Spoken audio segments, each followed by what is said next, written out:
안녕하세요. 코비안의 원장 이판재입니다. 얼마 전 어린이 만성 축농증 환자가 급증했다는 보도가 있어 많은 이목을 끌고 있습니다. 어린이 만성 축농증 환자가 1999년 1104명에서 2003년 2999명으로 3배 가까이 늘었고 그 숫자가 계속해서 많아지고 있는데요. 그에 따라서 어린이 축농증 수술 환자도 꾸준히 증가하고 있는 추세여서 소홀히 할 수 없죠. 어린이 만성 축농증 환자는 대부분 초기 증상을 소홀히 하였거나 그때그때 증상만을 가라앉힌 환자들에게서 많이 찾아볼 수 있는데요. 그럼 이번 시간에는 축농증에 대해서 알아보겠습니다. 시청자 질문부터 만나보시죠. 엄마도 그러고 언니도 그러고 여동생도 그러고 남동생도 다 축농증 수술을 했어요. 애들이랑 놀 때는 코가 막혀가지고 잘 못 놀아요. 콧물이 좀 이렇게 길게 계속 그러니까 하얀 콧물 나왔다 그래가지고 노란 콧물 되고 이랬을 경우에 아이가 이게 축농증에 걸린 게 맞는지 그런 게 궁금한데요. 축농증은 일반적으로 얼굴 부위에 있는 빈 공간, 즉 부비동 속에 농이 고이거나 염증이 있는 경우로 다른 말로 부비동염이라고 합니다. 대부분 성인은 1년에 약 3번 정도 바이러스성 감기에 걸리는데 어린이는 더 자주 경험하게 됩니다. 축농증은 바이러스성 감기 후에 세균 감염으로 생기거나 부비동의 자연 개구부가 부어 막히게 되면 나타나는데요. 초기의 급성 부비동염은 녹색 또는 황색의 코 분비물, 뺨, 눈 주위에 안면부 압력감과 동통, 38도 이상의 고열이 나타나고 위쪽 어금니의 통증을 호소하는 경우도 있습니다. 이런 경우 적절한 치료를 하지 않아 염증이 반복되게 되면 부비동염이 되게 됩니다. 이때는 목 뒤로 콧물이 넘어가고 코막힘, 만성 인두염과 기침, 그리고 후각의 기능 저하가 찾아오니 아이의 증상에 귀를 기울여야 하겠습니다. 축농증에는 유독 어린이 환자가 많다는데 축농증에 어린이 환자가 많은 이유는 무엇일까? 인간에는 부비동이라는 것이 전두동, 사골동, 저평동, 상악동 모두 4쌍의 부비동이 있습니다.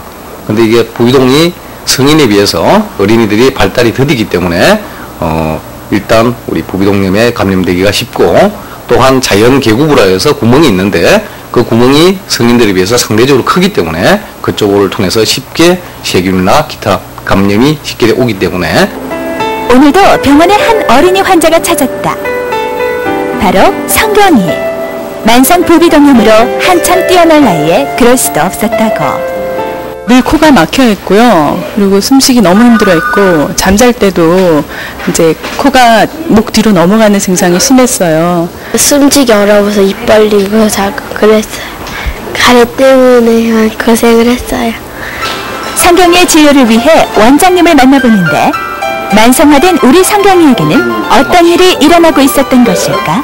급성 부비동염 상태가 2주 이내에 치료가 되지 않고 지속적인 경과를 밟을 때 부비동 자체에서 지속적으로 농이 생기고 그것 때문에 흔히 우리가 이야기하는 축농증이 생기게 되고 축농증에 어린이 환자가 많은 이유에 대해서 알아봤습니다.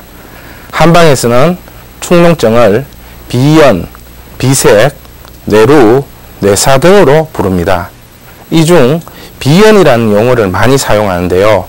그 뜻은 우물에서 물이 나오는 것처럼 코에서 지속적으로 콧물이 흘러나온다고 해서 붙여진 이름입니다.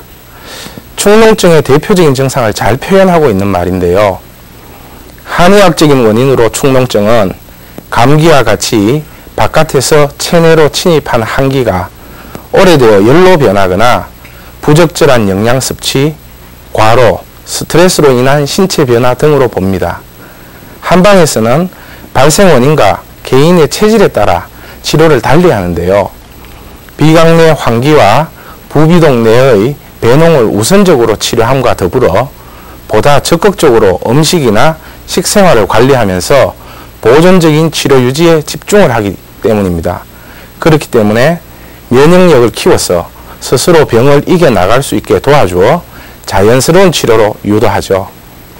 한방에서의 치료 방법은 무리한 치료를 피하고 폐의 기운까지 보충해주어 자연스러운 치료로 어린이 환자에게 많은 도움이 된다.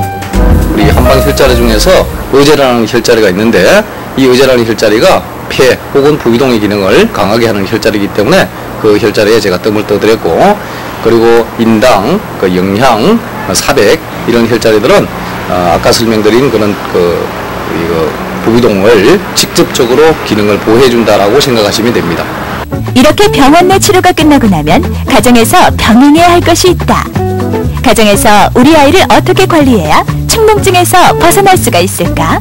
일단 충분한 수분 섭취가 중요할 것 같고, 그래서 될 수 있으면 많은 양의 수분을 섭취하는 것도 좋고, 또는 뜨거운 찜질을 핫팩을 이용해서 얼굴 부위나 혹은 목 뒷부위 이런 쪽을 찜질해 주는 것도 상당히 도움이 됩니다.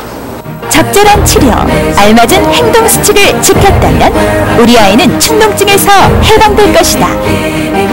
숨 쉬는 거에 좋아지니까 후각 기능도 많이 좋아지고요. 입 다물고야 숨 쉴 수 있고요. 말하는 것도 편해졌고 가래도 없어지려 그래요.